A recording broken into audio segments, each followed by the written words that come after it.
City of Oshkosh Plan Commission meeting. We're glad that you can join us.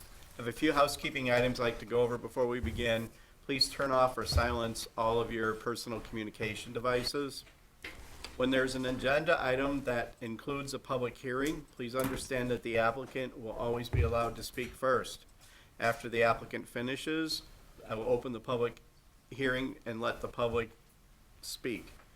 After the applicant finishes, I will ask the public to speak, and then when called upon to speak, please approach the podium and state your name and address for the public record. You have one opportunity per agenda item to speak unless a Plan Commission member requires clarification or wishes to ask you a question. After the public finishes speaking, the applicant will be asked if they have a final statement for the Plan Commission, and then the Commission will take action on that agenda item. Thank you for your understanding. Now on to our agenda, and the first item is roll call, please. Mr. Bowen? Here. Mr. Coulibaly? Here. Ms. Davy? Here. Councilmember Ford? Here. Mr. Kiefer? Here. Ms. Prop? Here. Ms. Shireman? Here. Mr. Lowenstein? Mr. Nichols? Vice Chair Mitchell? Chairman Perry? Here. 8 present. All right, the next item on the agenda is the approval of the November 1st, 2022 minutes. Plan Commission, do I have a motion? I'll move for motion to approve the minutes. Second. We have a motion and a second. Is there any discussion on the minutes from November 1st? Okay, having seen none, we can have a voice vote on approve. All in favor, say aye. Aye. Any opposed? Any abstentions? All right, the minutes pass. Item number 1, approve acceptance of a 20-foot water main easement east of 2251 Amro Road. Town of Algoma is the owner, the City of Oshkosh is the applicant. I will accept the staff report as part of the record. Have there been any site inspections by the Plan Commission? I see Mr. Bowen, Ms. Davy. Okay. Staff, please present your summary. Thank you, Mr. Chairman. The city's requesting acceptance of a 20-foot water main easement, which is proposed to be east of 2251 Amaro Road. Up on the screen, I have an air photo of the subject site. In 2013, the city, with the town's consent, constructed an 8-inch water main through the town's property to complete a looped water main system. Easement documents were initially prepared, but did not go through with the full approval process. And now Horicon Bank is in the process of acquiring these 3 properties from the town. And before the sale takes place, the city wants to have these easements secured prior to the land sale from the town to Horicon Bank. The proposed easement is 20 feet wide, which is going to be centered on the existing water main, which mostly runs north-south and then angles up to the north and west.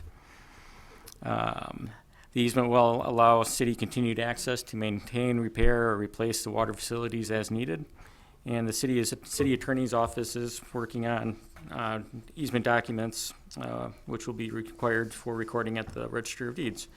So with that, the city is that is not the right recommendations. Anyways, the city is recommending approval of the proposed granting or acceptance of easements as proposed. Okay, Plan Commission, do you have any technical questions to the staff? Any technical questions to the staff on this item? All right, having seen none, I do allow public comment. Does anybody wish the public to comment on this item?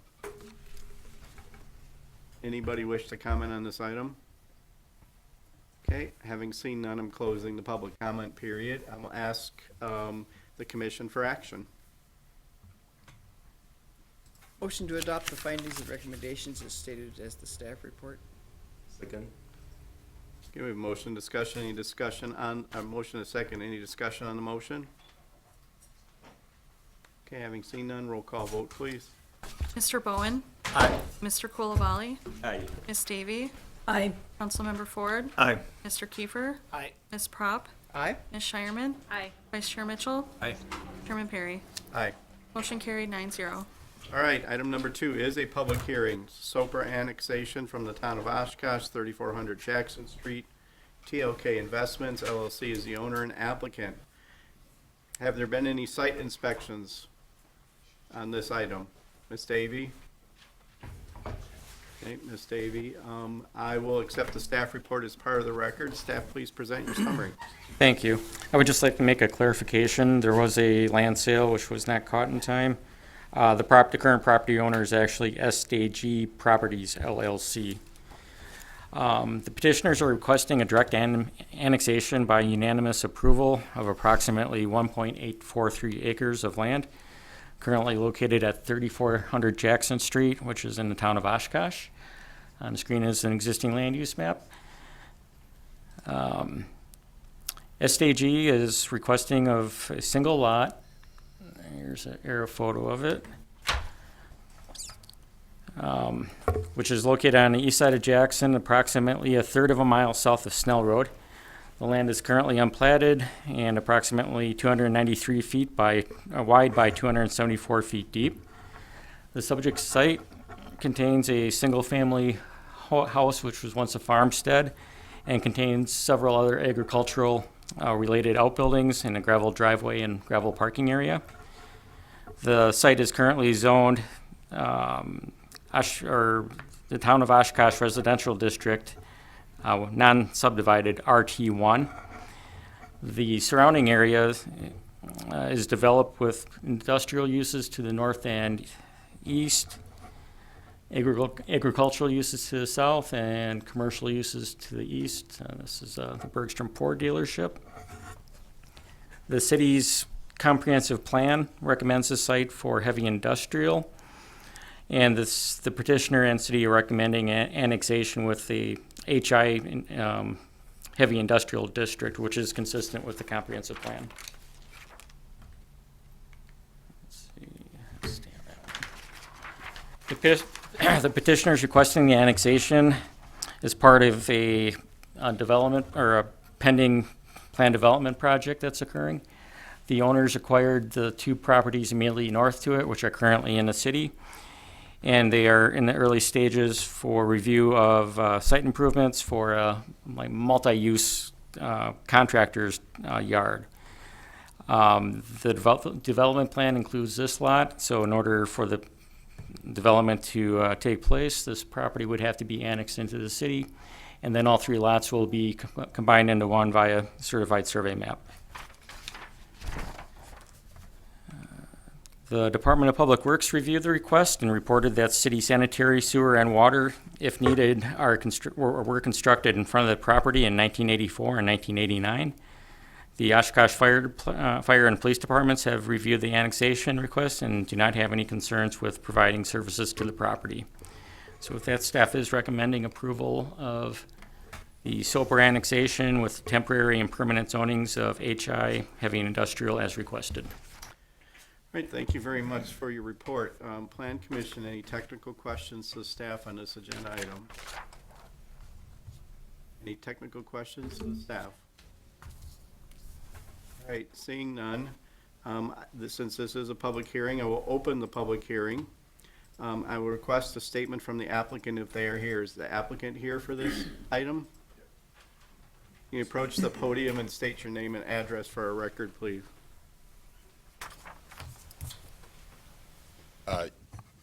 Excuse me, Ethan Engel, 3420 Jackson Street, Suite A, Oshkosh, Wisconsin, 54901. So, yeah, we're looking to, like the gentleman explained, combine the properties together.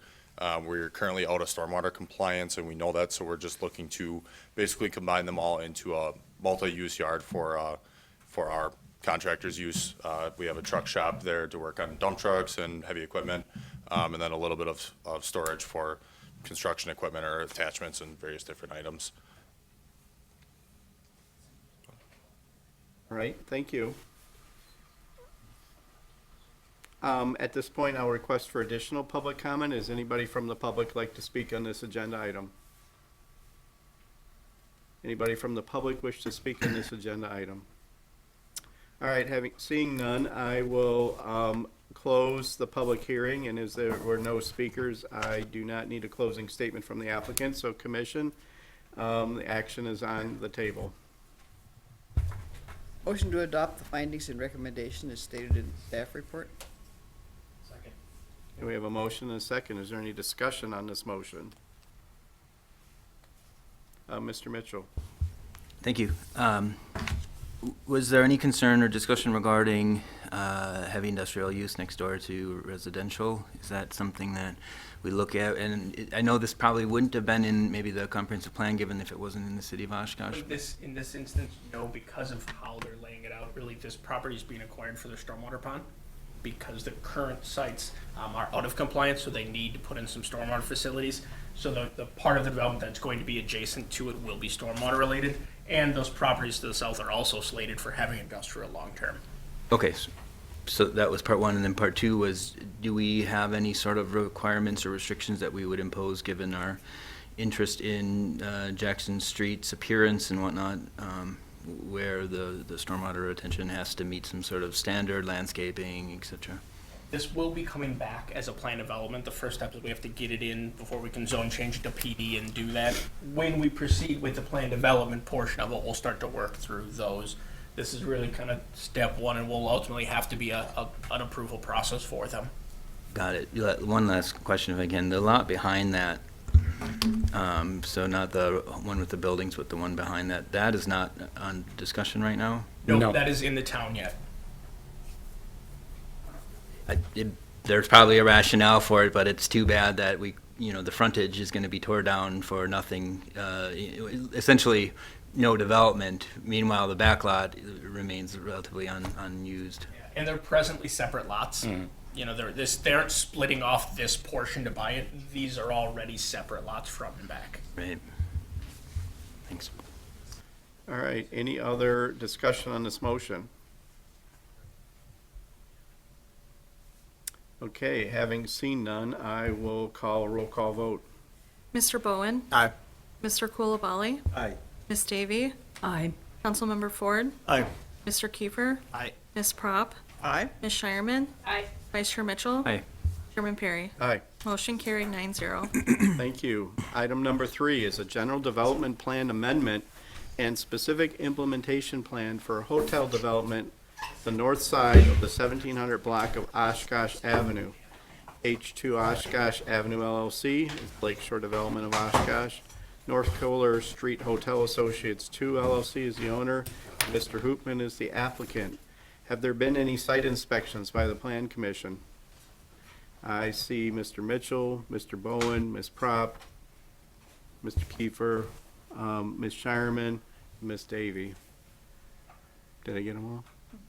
All right. We'll say so. Most of us. All right. I will accept the staff report as part of the record. Please present your summary. Thank you. So the subject site is a vacant parcel on the north side of Oshkosh Avenue. It also has frontage along North Kohler Street. It is zoned Corporate Business Park District with a planned development overlay. There was a GDP approved in 2018 for a commercial and restaurant on the Oshkosh Ave frontage. The applicant is now proposing a 4-story hotel development on the site. These plans were discussed at a Plan Commission workshop in May of this year. Staff is supportive of the proposed commercial indoor lodging use, and the GDP amendment as it will be compatible with surrounding neighboring land uses. The development will have a shared parking with the existing hotel to the northeast, which has access from North Kohler Street and North Westfield Street. There will be no direct access from the public right-of-way to the site.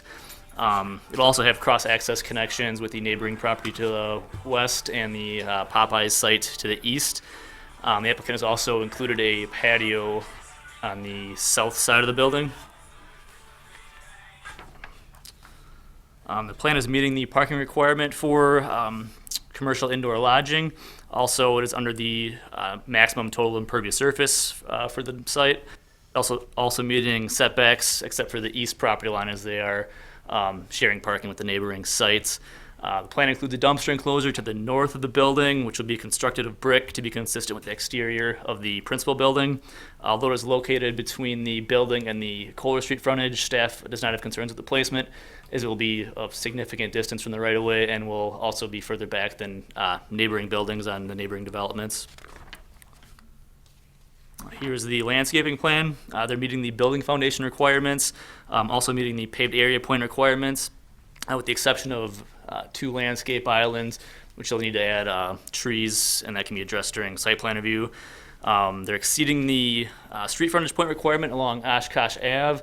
However, they're not providing the required 34 points along Kohler Street, so they need to relocate a couple of trees over there to meet that requirement.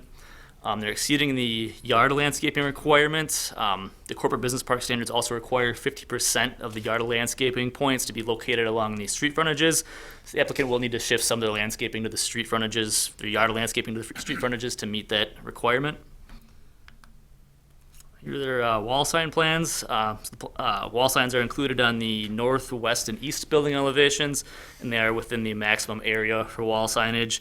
However, the proposed signs show cabinet sign for the true portion of the sign, and cabinet signs are prohibited within the corporate business park district. So staff is recommending the applicant revise the plan to a different sign type to comply with those standards.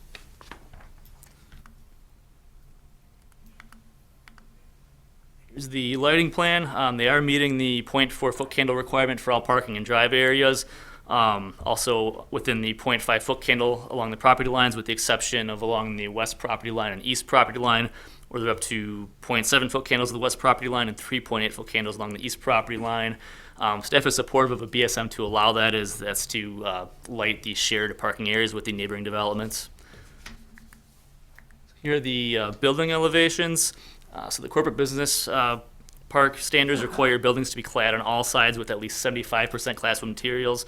Also, window and door areas shall comprise at least 40% of the ground floor level of the street-facing facades.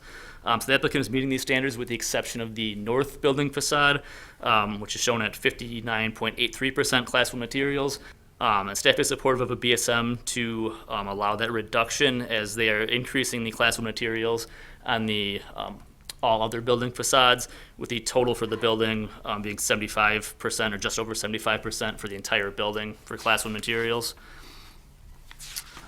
The corporate business park standards also require buildings to be designed with 4-sided detail and a distinct base, middle, and top. Also the front facade shall include architectural features which emphasize it as the front facade. And the elevations for the building meet these standards, as canopies and a variation of materials and colors and varying roof heights are being utilized to kind of emphasize the front facade and provide that form that's required by the code. They are showing colored banding and canopies, you kind of see here, which is considered trade dress, and that requires a conditional use permit for the corporate business park.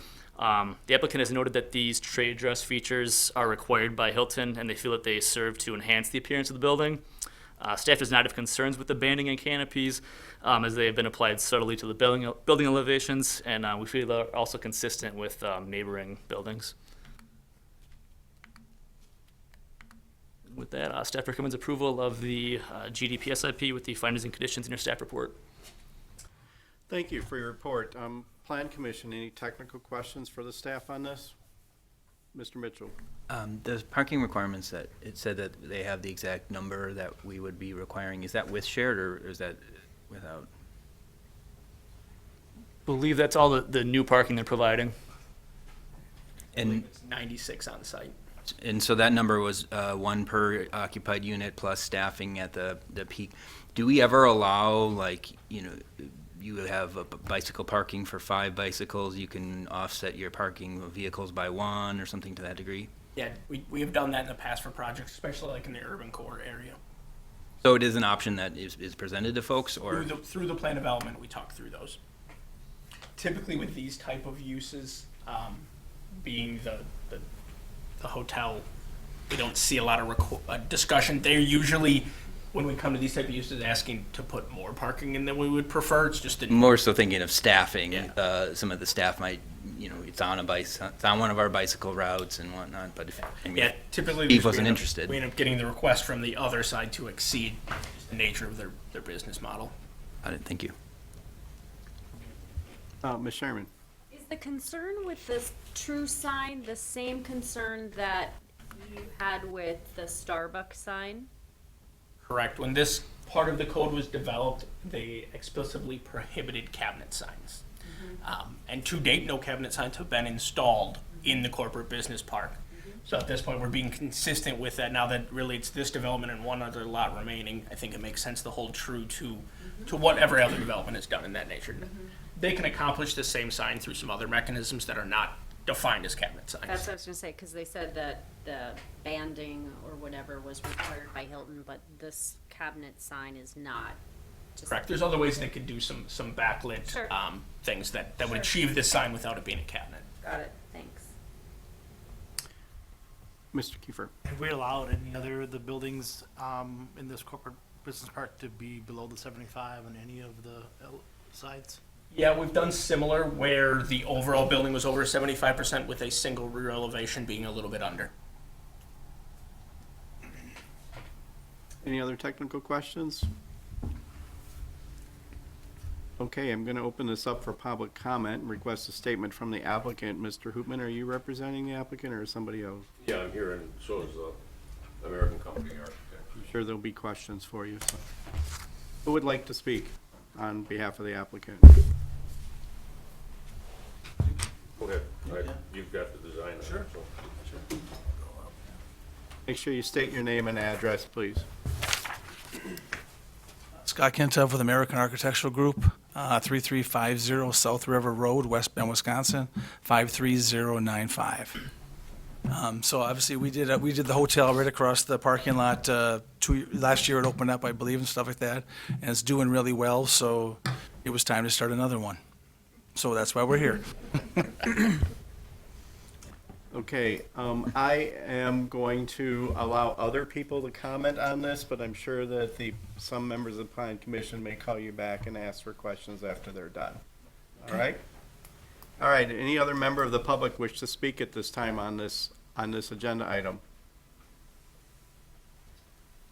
Any other member of the public wish to speak on this agenda item? All right, I'm going to close the public comment period. We do not need a closing statement from the applicant as they're only one to speak. Plan Commission, do you wish to call the applicant back up to ask questions? Mr. Bowen? My only question is and I sort of touches on it, I guess, in the staff report, but I'd like to hear from them the rationale for going below that 75% on that facade. The reason for it is, it's just the way the colors, the materials we have. If we would go more masonry on the north elevation, I believe it is, it's going to be all masonry then. We don't have a combination, so that's the reason why we up the other sides a little bit to downside the other side. We're trying to be continuous with that black band going through here, which we created on the other side, because we're trying to get a middle section, and that's the reason why we did it that way. Okay, thanks. Okay. Any other questions from Plan Commission? All right, thank you. Plan Commission, it is on the table for your action at this point. Motion to adopt the findings and recommendation as stated in the staff report. Second? Been motioned and seconded 14 times. Yes. So you pick. Is there any discussion on this motion? Any discussion from the Plan Commission? I just need to say thank you for no drive-through. I appreciate that. No drive-through hotel. Right. So, Ms. Shireman. My only comment would be just because, it's recorded that, we did workshop this, so some people could say, oh, hotel comes in front of us, and we just go, okay, let's go for it. But, we have looked at this before, so I think just it's important for people to know that we don't just take 3 minutes and, rubber stamp things. Agree. Thank you for stating that. Any other comments? All right, let's call for a roll call vote, please. Mr. Bowen? Aye. Mr. Coulibaly? Aye. Ms. Davy? Aye. Councilmember Ford? Aye. Mr. Kiefer? Aye. Ms. Prop? Aye. Ms. Shireman? Aye. Vice Chair Mitchell? Aye. Chairman Perry? Aye. Motion carried 9-0. Thank you. Item number 4 is a general development plan for a hospital at the northwest corner of West 6th Avenue and Oregon Street. 424 Oregon Street LLC is the owner, McMahon Associates Incorporated is the applicant. Have there been any site inspections by the Plan Commission?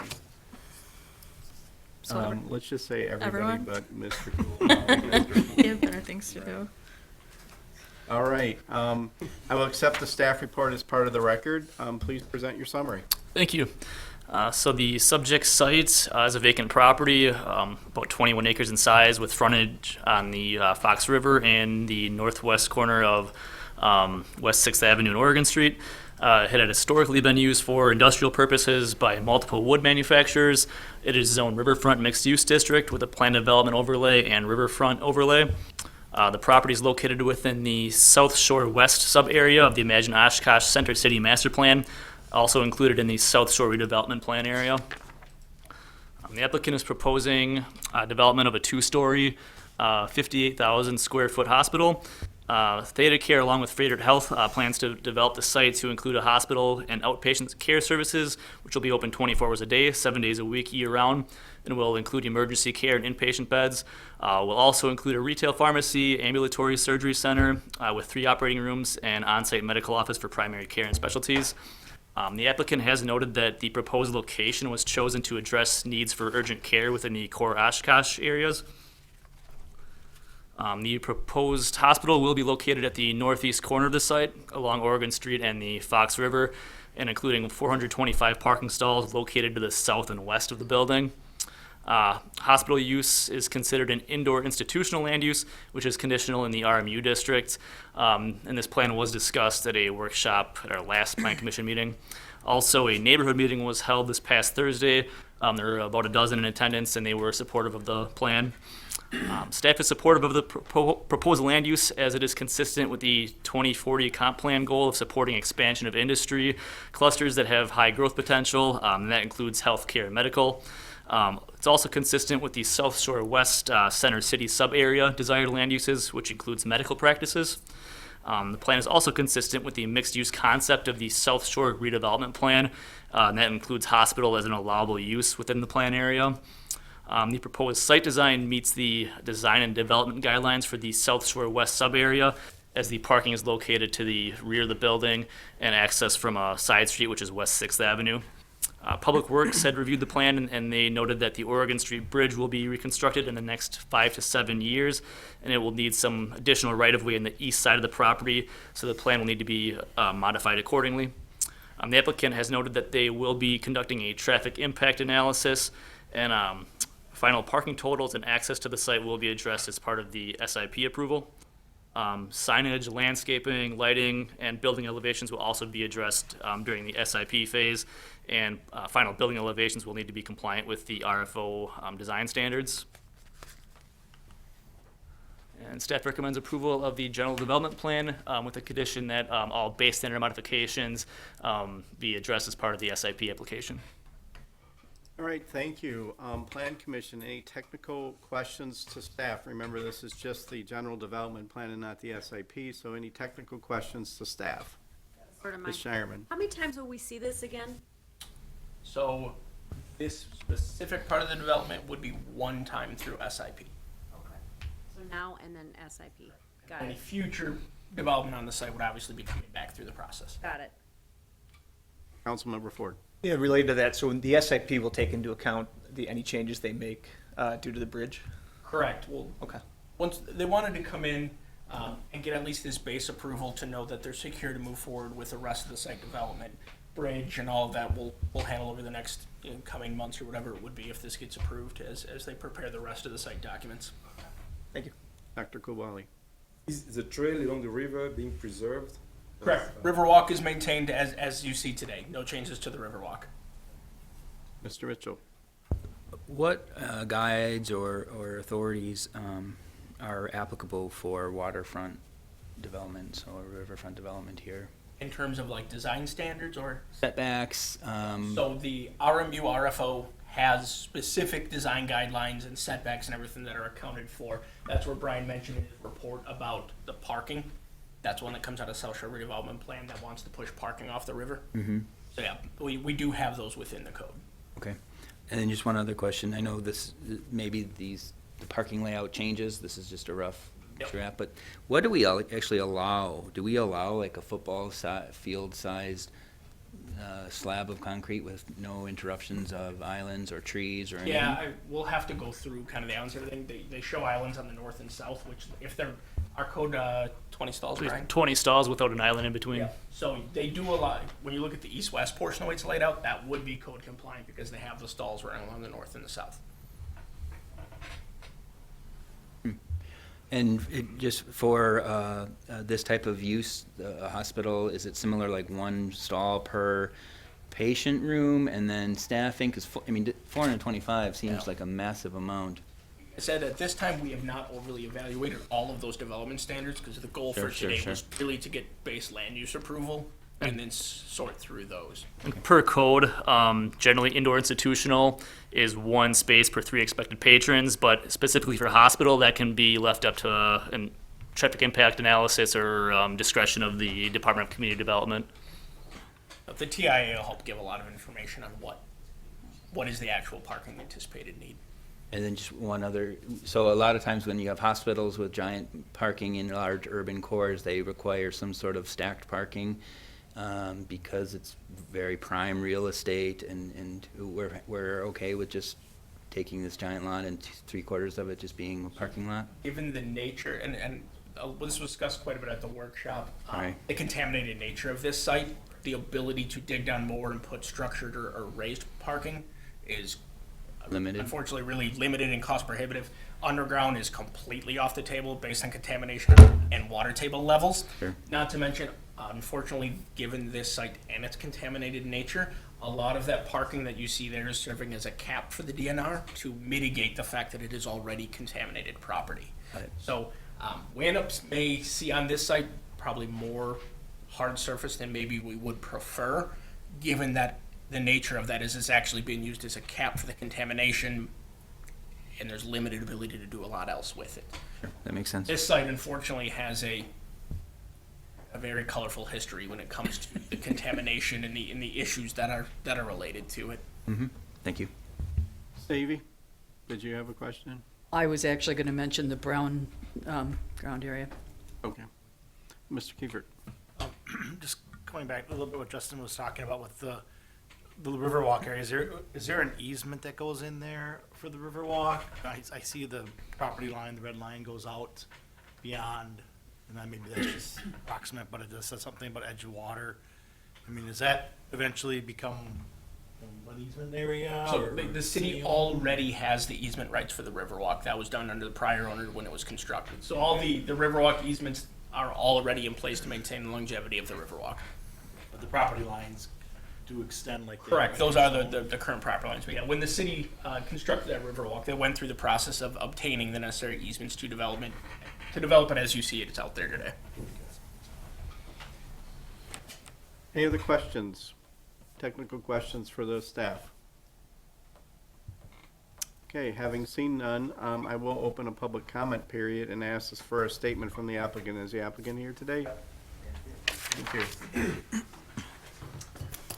Good evening. My name is Mike Kolbeck with McMahon Associates, 1445 McMahon Drive, Neenah, Wisconsin, 54956. I would just like to apologize on behalf of ThedaCare, Cheryl Berg.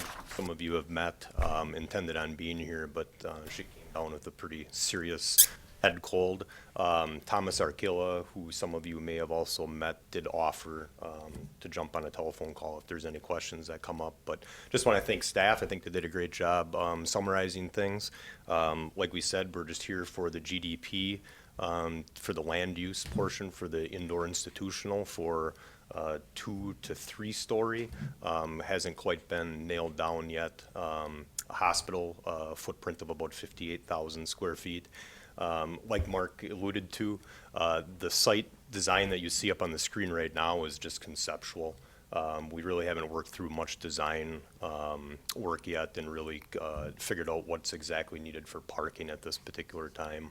The TIA that we do and some more traffic projections will certainly bring that to light as we and I can answer any questions that may come up regarding the site. And like I said, Tom would be available if there's any other questions that come up for Theta Care. Thank you. Thank you. At this time, is there any other individuals from the public that wish to comment on this agenda item? Any other members of the public wish to comment on this agenda item? All right, seeing none, I will close the public comment period. At this time, I will not ask for a closing statement from the applicant. Commission, it is on the table for your action. Motion to adopt the findings and recommendation as stated in the staff report. Okay, we have a motion and a second. Is there any discussion on the motion? Ms. Prop? Yeah, I was initially quite concerned about the fact that this is probably going to be tax exempt property on what I thought was a valuable riverfront site, and I think Ms. Shireman expressed the same kind of concerns. But then we had a thorough discussion about the contamination and the fact that this site is very difficult to develop. Previous developers have started out on it with a more call it normal apartment type mixed use and gave up because it was too expensive. But Theta Care evidently knows it's a difficult site and has budgeted to do this. So better that we have a thriving use for the property, even if it is largely tax exempt or partly tax exempt. So, and I was also concerned about having a third hospital, but with 8 hospital beds, this is not a critical situation for the other 2 hospitals, I don't think. So I'm in favor of this. Thank you. Any other discussion on the motion? Okay, having seen none, I will call for a roll call vote. Mr. Bowen? Aye. Mr. Colabali? Aye. Ms. Davy? Aye. Councilmember Ford? Aye. Mr. Kiefer? Aye. Ms. Prop? Aye. Ms. Shireman? Aye. Vice Chair Mitchell? Aye. Chairman Perry? Aye. Motion carried 9-0. All right, thank you. The last item on the agenda is adjournment. Second. A motion, a second, and we can do a voice vote. All in favor, say aye. Aye. Aye. Any opposed? We are adjourned for I tonight. can't believe